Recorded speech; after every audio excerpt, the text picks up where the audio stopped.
Penuntun Saat Teduh Sinode Gereja Kristen Jakarta, Rabu 13 April 2022. Judul renungan, Tuhan itu baik bagi yang berharap padanya. Terambil dari Kitab Ratapan pasal 3 ayat 22 sampai 25. Tak berkesudahan kasih Tuhan, tak habis-habisnya rahmat-Nya, selalu baru tiap pagi. Besar kesetiaanmu. Tuhan adalah bagianku, kata jiwaku.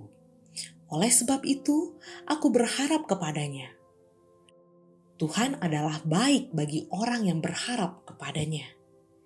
Bagi jiwa yang mencari Dia. Hidup adalah perjuangan. Dan selama kita masih hidup, masalah akan selalu ada dalam kehidupan ini. Namun sesungguhnya, dengan adanya masalah, kita semakin menyadari bahwa kita terbatas dan kita butuh pertolongan Tuhan. Seringkali yang terjadi adalah ketika seseorang diperhadapkan dengan pergumulan, malah ia ingin lari dari masalah tersebut. Tetapi ketika ia lari dari masalah, tidak sedikit masalah lain pun bermunculan. Kitab Ratapan adalah kitab yang indah. Namun, kitab yang indah ini ditulis di tengah keterpurukan Yeremia dan bangsa Yehuda.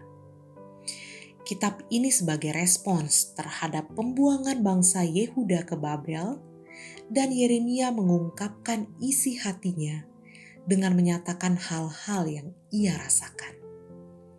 Hatinya begitu dikuasai oleh persoalan diri dan kemalangan bangsa Yehuda, sehingga hidupnya diwarnai oleh kepedihan. Dan ia memutuskan untuk mengisi hatinya dengan kebenaran ilahi. Suasana hati Yeremia pun jadi berubah. Sekarang ia berani berharap. Apakah dasar pengharapan Yeremia? Yaitu bahwa kasih setia Tuhan tak berkesudahan. Ia menyadari bahwa tak berkesudahan kasih setia Tuhan bagi umatnya dan tak habis-habisnya rahmat-Nya. Kebaikan Allah tidak pernah berhenti dalam hidup kita. Yeremia menggunakan 3 kata yang maknanya berdekatan, yaitu kasih setia, rahmat, dan kesetiaan. Semua kata ini merujuk pada kebaikan Allah. Kasih setia Allah menjamin bahwa perjanjian dengan umatnya akan terus ada. Rahmat-Nya memastikan bahwa umat Allah yang berdosa tetap mengalami kebaikan-Nya. Kesetiaannya merupakan sauh yang kuat untuk menyandarkan hidup kita yang terus bergoncang. Kebaikan Tuhan akan terus ada, selalu baru tiap pagi bagi kita. Saat kita mau berubah dan membangun persekutuan dengan Tuhan, maka Ia akan memulihkan kita. Dia akan memberikan rahmat-Nya tiap pagi dan harapan yang baru, sehingga kita dapat berkata, besar kesetiaan-Mu.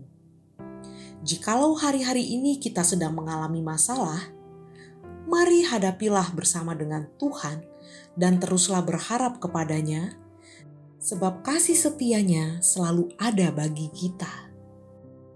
Kita harus menyadari bahwa Allah yang kita percayai adalah Allah yang sanggup menolong kita menghadapi setiap persoalan. Serahkanlah segala sesuatu kepadanya dan nantikanlah pertolongan Tuhan, sebab Tuhan itu baik bagi orang yang berharap kepadanya. Hidup memang kadangkala sukar. Namun, kasih setia Tuhan tidak pernah berakhir. Terpujilah nama Tuhan.